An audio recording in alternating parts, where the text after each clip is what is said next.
So hello everyone. दोस्तों, कैसे हैं आप सभी लोग। उम्मीद करता हूं कि आप सभी लोग बहुत अच्छे होंगे और इन दिनों आप सभी की पढ़ाई भी बहुत ही शानदार ढंग से चल रही होगी। तो दोस्तों, जैसा कि आप सभी को पता है कि हम द एग्जाम पोर्टल के द्वारा जो प्रैक्टिस सेट लॉन्च किया गया है, इसका प्रैक्टिस सेट हम लोग और सॉल्व कर रहे थे और अभी तक हमने आप सभी के लिए प्रैक्टिस सेट 1 और 2 को अपलोड कर दिया है। अगर किसी कारण बस आपने उस प्रैक्टिस सेट को सॉल्व नहीं कर पाए हैं तो उसका हमने प्लेलिस्ट आप लोगों के लिए बना दिया है।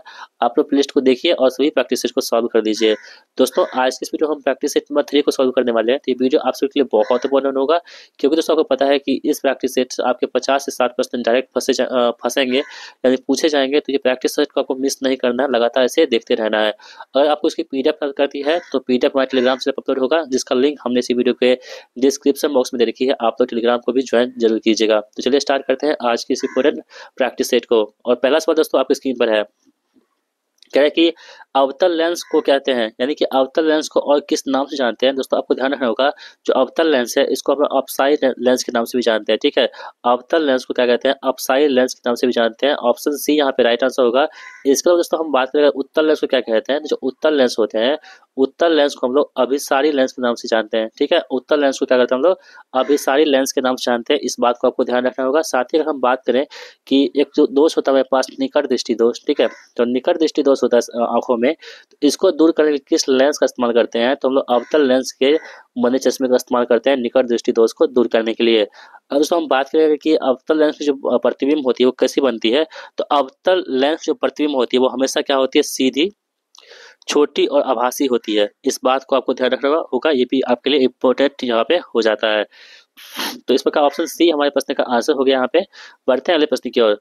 अगला प्रश्न क्या है कि वास्को डी गामा तीसरी बार किस वर्ष में भारतीय पुर्तगाली प्रदेश का गवर्नर बनकर आया था और यहाँ इनकी मृत्यु हो गई थी। तो दोस्तों आप सभी को पता है कि जो 1498 में वास्को डी गामा ने भारत का खोज किया था। ठीक है, भारत का खोज किया था वास्को डी गामा को 1498 में। ये तीसरी बार जब दोस्तों यहाँ पे आए थे, तीसरी बार जब आए थे, तो ये जो भारतीय पुर्तगाली गवर्नर जब आए थे, इनकी मृत्यु हो गई थी, वो किस ईस्वी में आए थे, ये 1524 में आए थे। ठीक है, ऑप्शन ए यहाँ पे राइट आंसर हो जाएगा। अगला प्रश्न कह रहा है कि गोसेन का प्रथम नियम किससे संबंधित है। तो दोस्तों जो गोसेन का नियम है, प्रथम नियम, ये संबंधित हो जाएगा किससे, तो सीमांत उपयोगिता ह्रास नियम से संबंधित हो जाएगा गोसेन का प्रथम नियम। Option B will be the right answer of this question. The general theory of employment interest and money पुस्तक के लेखक कौन है। तो दोस्तों आपके पास एक पुस्तक है जिसका नाम क्या है, the general theory of employment interest and money. तो इस पुस्तक के लेखक कौन हो जाएंगे, तो जॉर्ज बर्नार्ड किन्स द्वारा ये पुस्तक लिखा गया है। इस प्रकार ऑप्शन ए हमारे इस प्रश्न का बिल्कुल सही जवाब हो जाएगा। इसको आपको ध्यान रखना होगा क्योंकि ये आपके लिए इम्पोर्टेंट यहाँ पे हो जाता है। चलिए दोस्तों, यहाँ पर हम बात कर ले अगर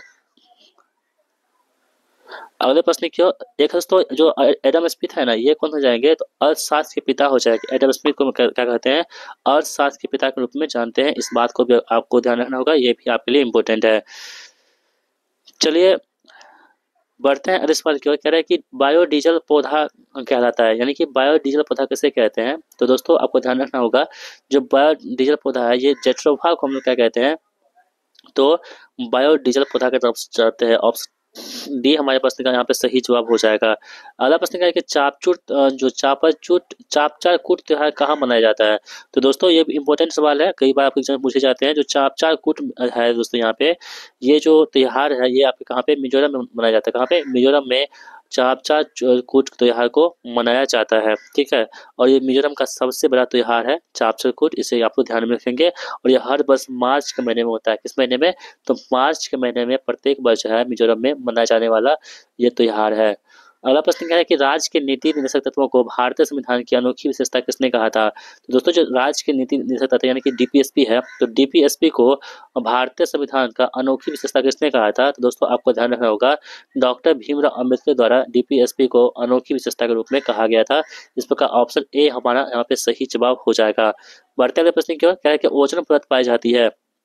तो दोस्तों जो ओजोन परत होती है ये कहाँ पाई जाती है, तो आपको ध्यान रखना होगा। ओजोन परत जो है ये दोस्तों आपके तो स्ट्रेटोस्फीयर में पाई जाती है, जिसे जिसे क्या बोलते हैं हम लोग, हिंदी में समताप मंडल कहते हैं। क्या बोलते हैं, समताप मंडल कहते हैं, और इंग्लिश में क्या बोलते हैं, स्ट्रेटोस्फीयर कहते हैं। ऑप्शन नंबर ए यहाँ पे हमारे प्रश्न का आंसर हो जाएगा। ठीक है, चलिए पढ़ते हैं अगले प्रश्न की ओर। कह रहा है कि 6400 रुपये का 6% प्रतिवर्ष की दर से 11 फरवरी 2022 से लेकर के 7 जुलाई 2022 तक साधारण ब्याज कितना होगा। तो दोस्तों इसमें जो कितना आपके पास साधारण ब्याज हो जाएगा, तो आप सभी लोग ध्यान रखेंगे, ये आपका कितना 153.6 रुपये हो जाएगा। चलिए बढ़ते हैं अगले प्रश्न की ओर। क्या है कि भारतीय संविधान में मूल रूप से कितने मौलिक अधिकार प्रदान किए गए थे। तो भारतीय संविधान में दोस्तों मूल रूप से जो मौलिक अधिकार प्रदान किए गए थे वो 7 थे। कितने थे? 7 थे। लेकिन वर्तमान में अभी कितने हैं? तो 6 मौलिक अधिकार वर्तमान में है। ठीक है, कितने हैं? 6 मौलिक अधिकार है। और दोस्तों हम बात करें मौलिक अधिकार को, तो ये भाग किसमें है? तो भाग 3 में मौलिक अधिकार की चर्चा की गई है। और अनुच्छेद कितना से कितना तक है? तो आर्टिकल जो हमारे पास है वो 12 से 35 के बीच में आपके क्या होंगे? मौलिक अधिकार होंगे। ये आपके यूएसए के संविधान से लिया गया है, हमारे देश के संविधान में। इस बात को आपको ध्यान रखना होगा। और वर्तमान में अभी कितने हैं? 6 हैं। पहले कितना था? 7 है। ठीक है दोस्तों, 44वां संविधान संशोधन होता है। ठीक है, 44वां संविधान संशोधन कब होता है?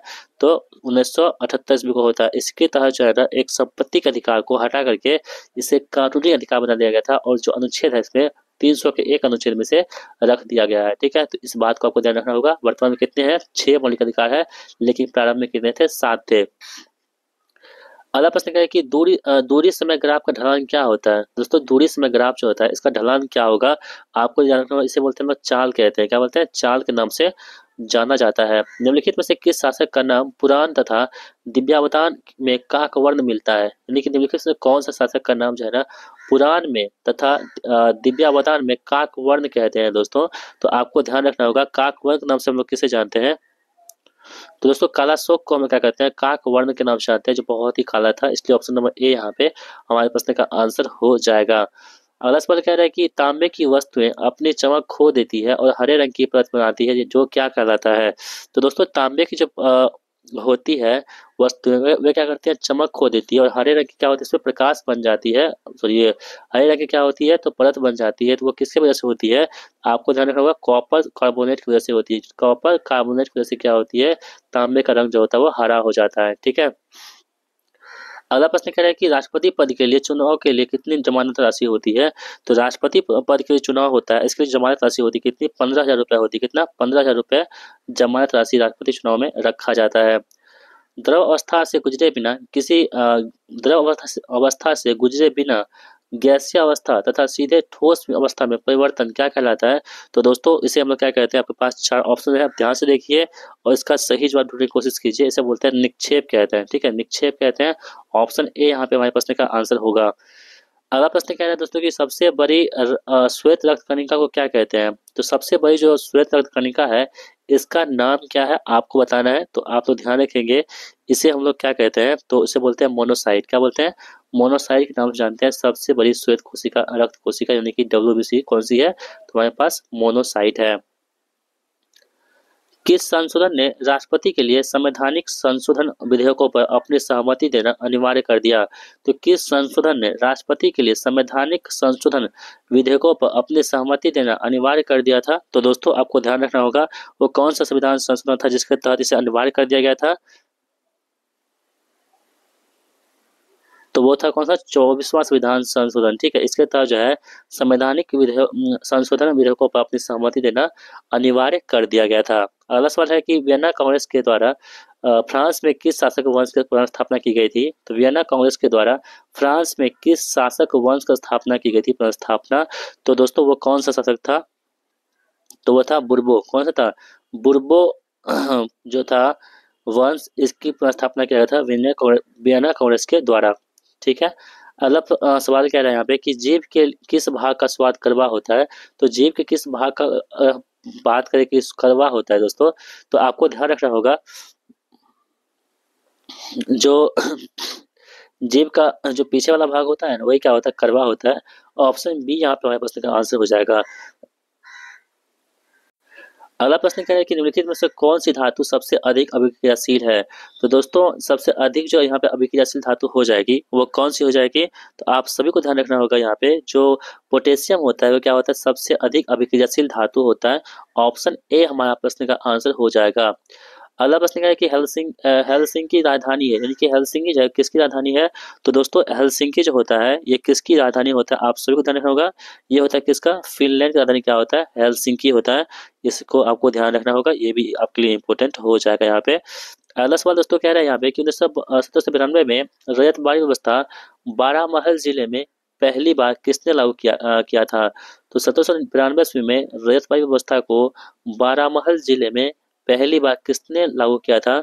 तो दोस्तों इसका सही जवाब क्या होगा, आप सभी को बताना है।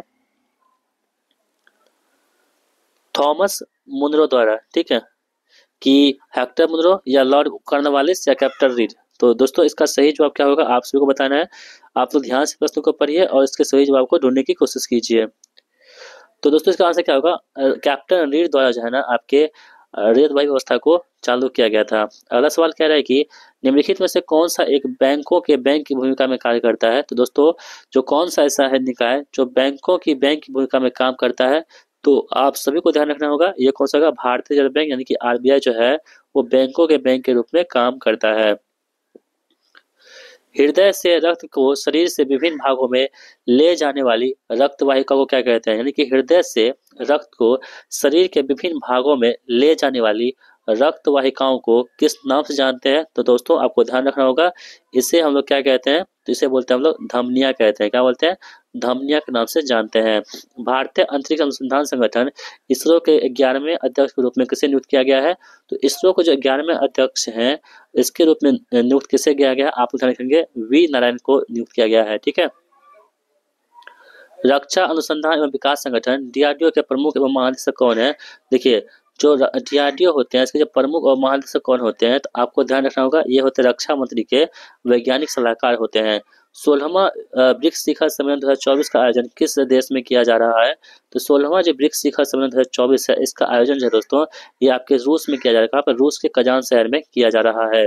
पेरिस ओलंपिक 2024 का शुभंकर का नाम क्या है? तो पेरिस ओलंपिक 2024 हुआ है, इसका शुभंकर का नाम क्या हो जाएगा? तो दोस्तों इंपॉर्टेंट है आप सभी के लिए, ओलंपिक फ्रिज इसका हो जाएगा। ओलंपिक फ्रिज इसके शुभंकर का नाम हो जाएगा। पेरिस ओलंपिक 2024 में मनु भाकर ने कौन सा मेडल जीता है? तो पेरिस ओलंपिक 2024 में मनु भाकर, आपको पता है दोस्तों जो है बहुत ही फेमस रही थी इस बार। तो मनु भाकर ने कौन सा मेडल जीता है? दोस्तों आपके पास 4 ऑप्शन दे रखे हैं, ये गोल्ड, सिल्वर, ब्रॉन्ज या इनमें से कोई नहीं। तो आप सबको पता है दोस्तों ये कौन जीते थे? ब्रॉन्ज मेडल जीते थे, ठीक है। अगला सवाल कह रहा है कि ग्लोबल जेंडर गैप इंडेक्स को कौन जारी करता है? तो ग्लोबल जेंडर गैप इंडेक्स जो है इसको कौन जारी करता है? इसको जारी करता है विश्व आर्थिक मंच के द्वारा ग्लोबल जेंडर गैप इंडेक्स को जारी किया जाता है। ऑप्शन नंबर ए यहाँ पे राइट आंसर हमारा हो जाएगा। भारत के प्रधानमंत्री मनमोहन सिंह का निधन कब हुआ था? दोस्तों रिसेंटली हुआ है। अब यहाँ पे डेट पूछा जा रहा है आपसे कि भारत के प्रधानमंत्री मनमोहन सिंह का निधन हुआ है रिसेंटली में, ये कब हुआ था, किस तिथि को हुआ था? तो दोस्तों आपको ध्यान रखना होगा, ये जो तिथि था हमारे पास तो 26 दिसंबर 2024 को इनका निधन हो जाता है, आप लोग याद रखेंगे। अगला सवाल क्या है यहाँ पे कि किस केंद्रीय मंत्रालय ने राष्ट्र पर्व वेबसाइट और मोबाइल ऐप का शुभारंभ किया है? तो ऐसा कौन सा मंत्रालय है जिसके द्वारा राष्ट्र पर्व वेबसाइट और मोबाइल ऐप को शुभारंभ किया गया है? तो आपको ध्यान रखना होगा, ये रक्षा मंत्रालय के द्वारा इसे शुभारंभ किया गया है। कथक नृत्य भारत के किस भाग से संबंधित है? तो दोस्तों जो कथक नृत्य है यह भारत के किस भाग से हो जाएगा? तो कथक नृत्य आपके किस भाग से हो जाएंगे? तो उत्तर भारत से यहाँ पे इसका संबंध हो जाएगा। रॉबर्ट क्लाइव ने हिंदुस्तान का नक्शे तैयार करने का काम किसे सौंपा था? तो रॉबर्ट क्लाइव ने हिंदुस्तान का नक्शा तैयार करने का जो काम सौंपा था वो किनको सौंपा था? तो जेम्स रेनले को सौंपा था। किसे? जेम्स रेनले को यह सौंपा गया था। बंगाल के नवाब सिराजुद्दौला को कंपनी के बीच टकराव का मुख्य कारण क्या था? तो बंगाल के नवाब सिराजुद्दौला था, आपको पता है, और कंपनी के बीच टकराव का मुख्य कारण था वो क्या था? तो फरमान का दुरुपयोग। क्या था? फरमान का दुरुपयोग करना इसी का मुख्य मतलब कि टकराव का कारण था। भारतीय वन सेवा की स्थापना कब हुई थी? तो भारतीय वन सेवा जो है इसकी स्थापना कब की गई थी? आप सभी को ध्यान रखना होगा, ये 1864 में भारतीय वन सेवा की स्थापना किया जाता है। अगला प्रश्न क्या है कि देवसारी या मान किसे कहा जाता था? यानी कि देवसारी या मान किसे कहते थे हम लोग? तो देवसारी या मान कहते थे हम लोग जनजातीय क्षेत्र में लकड़ी के बदले लगने वाला शुल्क को हम लोग क्या कहते थे? देवसारी या मान के रूप में जाना जाता था। किस हड़प्पाई स्थल पर नहरों के अवशेष मिले हैं? तो कौन सा हड़प्पाई स्थल है जहां पर नहरों के अवशेष मिले हैं दोस्तों? तो आपको ध्यान रखेंगे ये कहाँ पे, सोरतोधुई में नहरों के अवशेष मिले हैं।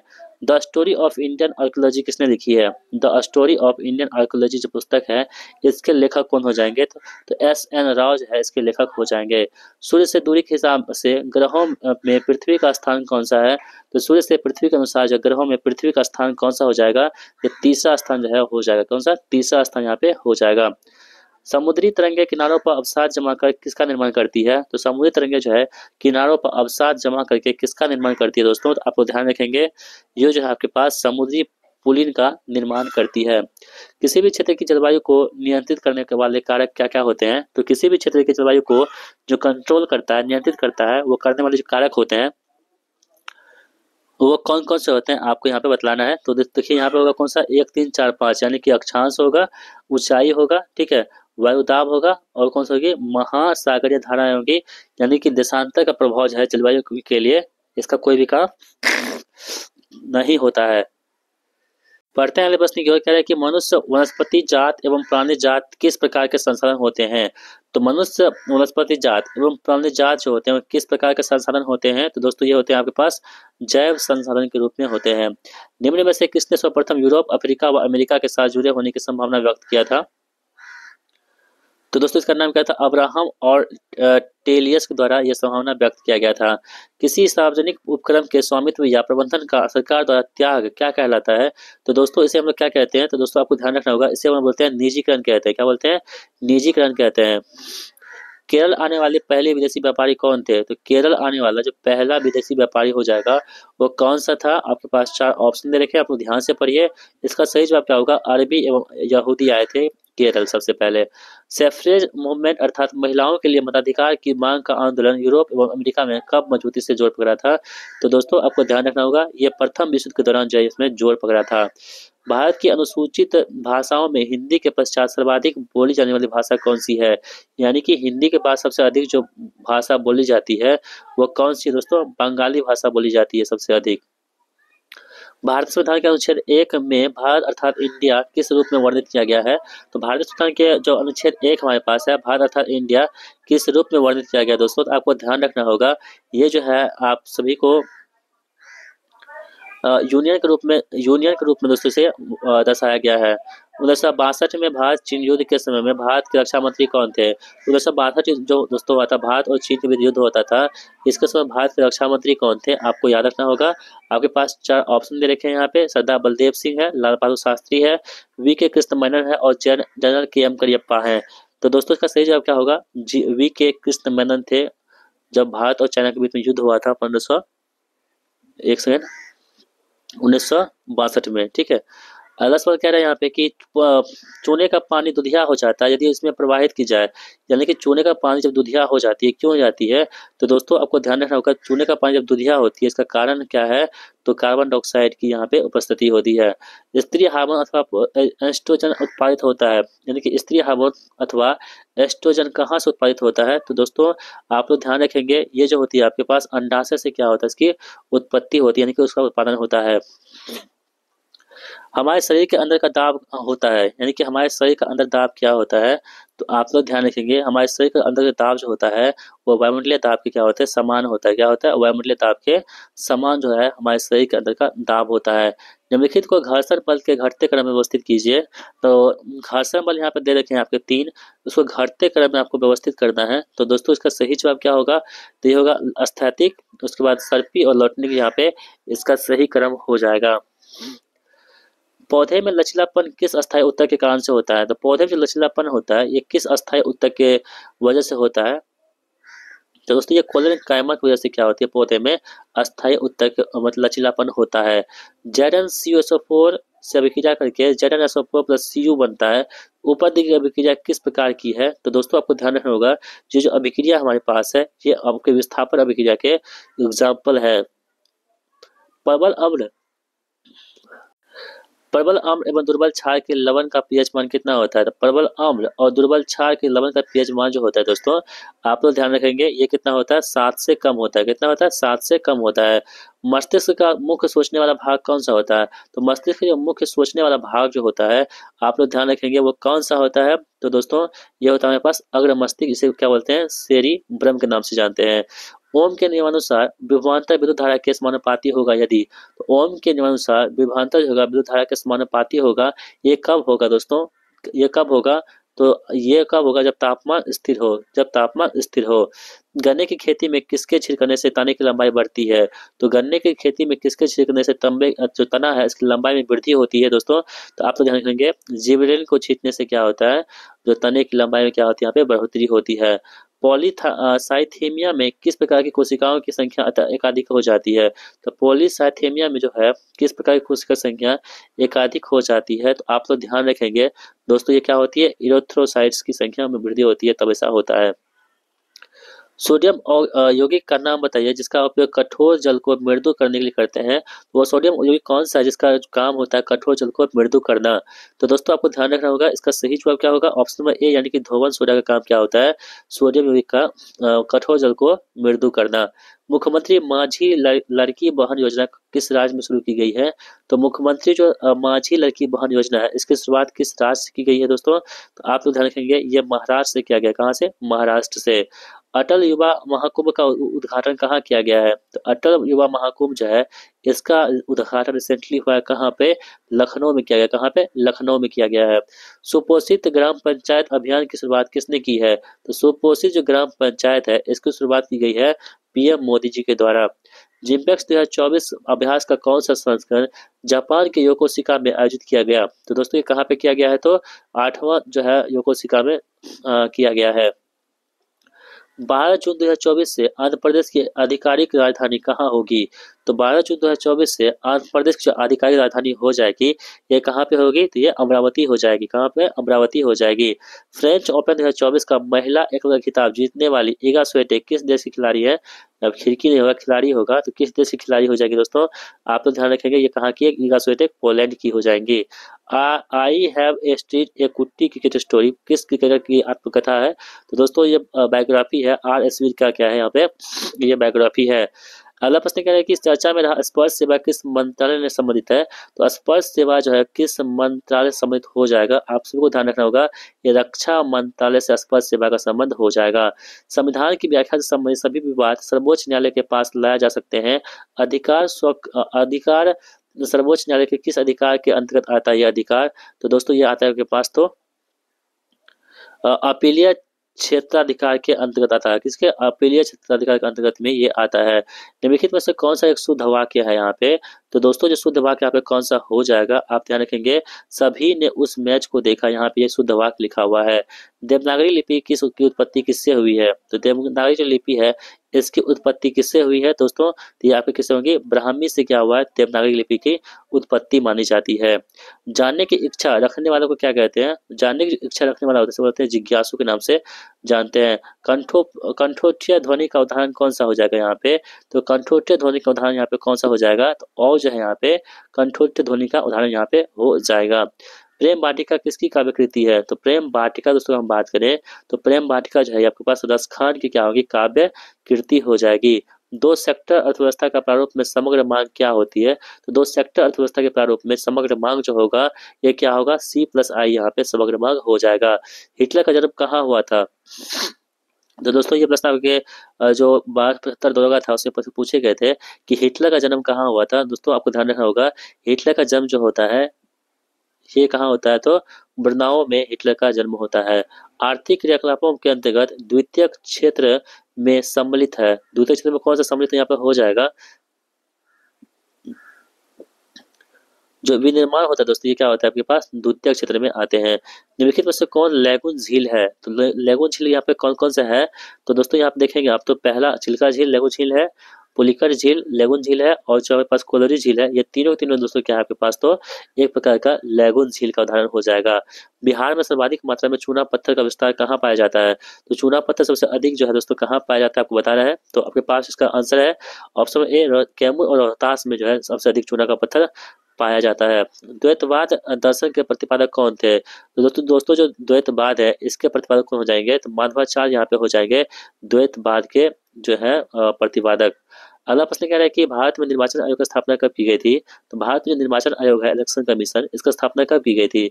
तो इसकी स्थापना दोस्तों कब होती है? 25 जनवरी 1950 को इसकी स्थापना होती है। निम्नलिखित में से कौन सा विषय समवर्ती सूची में शामिल है? तो दोस्तों आपको ध्यान रखना होगा जो समवर्ती सूची में कौन सा विषय शामिल है। यहाँ पे 2 नंबर कहा गया, 2, 4, 5 कह रहा है दोस्तों। यहाँ पे 1 हो गया, शिक्षा हो गया, और ये है, ये आपके पास क्या है? तो विषय समवर्ती सूची में यहाँ पे शामिल किया गया है। ठीक है, इसे आप लोग ध्यान रखेंगे, ये आपके इम्पोर्टेंट यहाँ पे हो जाएगा। अगला सवाल कह रहा है कि यहाँ पे राज्यों के अस्तित्व में आने के संदर्भ में निम्नलिखित में से कौन सम्मिलित यहाँ पे नहीं है? तो कौन से यहाँ पे सम्मिलित नहीं है दोस्तों, आपको ये बताना है। ठीक है, तो यहाँ पे दोस्तों आप देखेंगे तो गुजरात जो यहाँ पे 1960 में, सॉरी ये ठीक है, यानी कि इसका आंसर क्या होगा? ऑप्शन ए होगा, यानी कि 2 और 4। 2 में क्या है? महाराष्ट्र दे रखा है, और 4 में क्या है? सिक्किम है। ये दोनों का विषय जो इसका उद्भव हुआ है राज्य का, ये गलत है, बाकी अंत सभी सही है। यानी कि गुजरात की स्थापना हुई थी 1960 में हुई थी, पंजाब 1966 में, और झारखंड में जो होता है दोस्तों वो 2000 में झारखंड की स्थापना होती है। ठीक है, इस बात को आपको ध्यान रखना होगा, ये भी आपके लिए इम्पोर्टेंट यहाँ पे हो जाता है।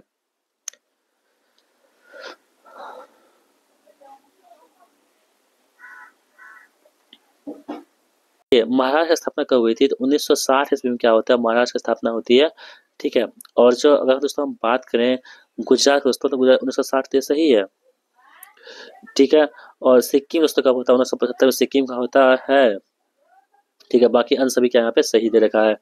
यहाँ पे choose the correct passive form of the sentence given below. When do you take milk, इसका पैसिव फॉर्म क्या होगा दोस्तों? क्या होगा? When is milk taken by you. यहाँ पे कह रहा है कि choose the correct option from the choice give है, गिव आई वांट रन, इसका क्या होगा दोस्तों? यहाँ पे आई वांट टू रन यहाँ पे सही हो जाएगा। इट डैश हॉट टुमारो, तो इसमें क्या होगा? इट इज हॉट टुमारो यहाँ पे हो जाएगा। अगला प्रश्न क्या है कि वर्षा जल संग्रहण के तरीका खादिन और जोहर, भारत के जो खादिन और जोहर है ये भारत के किस राज्य से संबंधित हो जाएगा? तो खादिन और जोहर दोस्तों हम बात करेंगे, खादिन और जोहर भारत के किस राज्य में प्रचलित है? तो दोस्तों आपको ध्यान रखना होगा, ये कहाँ पे? राजस्थान में स्थित है। कौन सा? खादिन और जोहर का संबंध। बांग्लादेश में गंगा नदी को किस नाम से जानते हैं? बांग्लादेश में जो गंगा नदी है उसको किस नाम से जानते हैं? तो दोस्तों इसे हम लोग क्या कहते हैं? तो पद्मा के नाम से जानते हैं, पद्मा के नाम से जानते हैं।